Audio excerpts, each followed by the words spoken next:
शतकामध्ये एक आई मिळाली आणि 16व्या शतकामध्ये वारकरी संप्रदायाला तुकाराम महाराजांच्या रूपाने एक बाप मिळाला. मी नेहमी सांगत असतो, वारकरी संप्रदायाचा मालक पंढरीचा विठोबा. वारकरी संप्रदायाचा मालक पंढरीचा विठोबा. वारकरी संप्रदायाची आई आळंदीचा ज्ञानोबा. वारकरी संप्रदायाचे बाप देऊचा तुकोबा.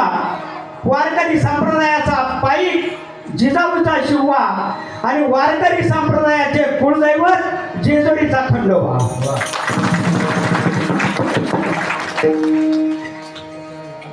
वारकरी संप्रदायाला एक आई मिळाली, एक बाप मिळाला, एक पाईक मिळाला. मी नेहमी सांगत असतो की वारकरी संप्रदायाचे गुरु शंकर महादेव. वारकरी संप्रदायाचे गुरु शंकर महादेव. वारकरी संप्रदायाचे चालक पंढरीचे वारकरी. वारकरी संप्रदायाचे ग्रंथ गाथा आणि ज्ञानेश्वरी आणि वारकरी संप्रदायाचा मंत्र रामकृष्ण हरी. रामकृष्ण हरी सारखा मंत्र वारकरी संप्रदायाला मिळाला आणि या दोन संतांनी त्या ठिकाणी क्रांती केली.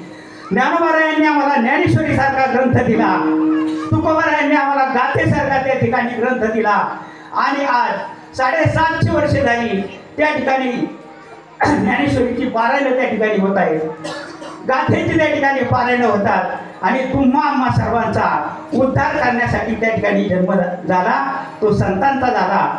म्हणून देवाची होते ती जयंती, संतांची होते ती पुण्यतिथी आणि तुमची आमची काय होता पितृ.